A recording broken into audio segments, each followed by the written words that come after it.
What's up, my fellow car cleaning geeks? JP here with a new video, and today I'll be washing this BMW 5 Series that belongs to one friend of mine.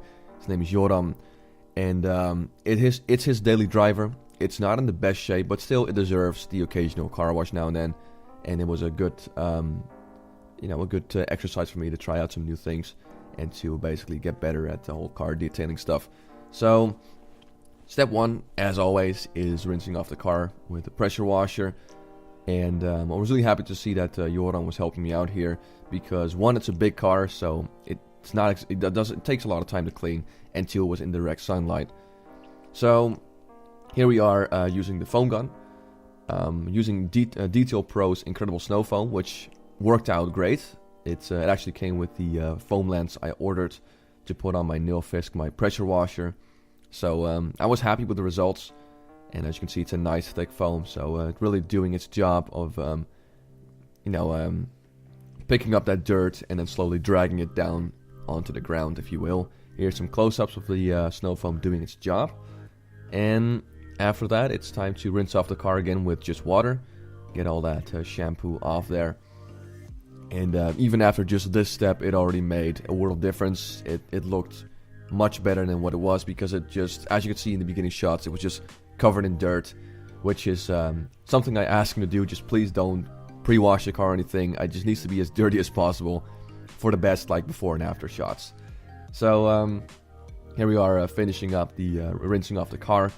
Just gonna get the wheel well and the wheels, and then we're gonna move on to step two. So step two, I'm gonna use buckets with grit guards obviously and Meguiar's Gold Class shampoo, which is something I prefer to use on cars with a darker color.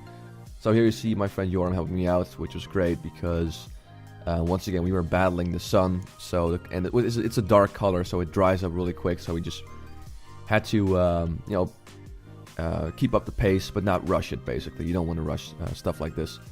So here we are on the wheels using a Meguiar's rim cleaner, and then this special brush that's really nice because it can get in between the spokes and behind the brakes and behind the wheel well, or whatever you want to call it. So that is, it works. It just works wonders. And it's one of those brushes that really, there's a very low chance of you causing scratches on the wheels. And then I'm moving on to my detail brush. I'm just going to use it to do the lug nuts, the logo, and then the side of the tire wall, if you will. Give that a good rinse or give that basically agitate the cleaning product, and there we go. We can rinse it off, and if you ask me, it already looks miles better. It's again a world of difference compared to what it was before we started, so I'm really happy with that.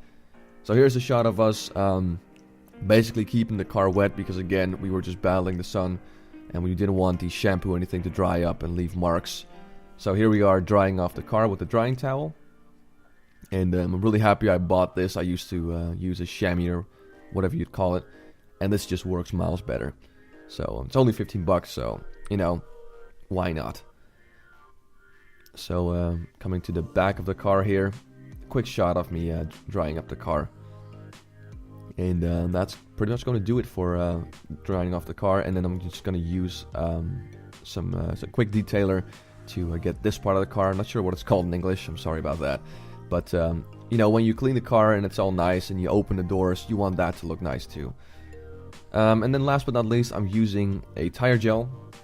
It's what I always use, even with this, even with the most basic wash. This is a pretty basic wash because it's very cheap, doesn't take a whole lot of time to apply, and it just makes a world of difference.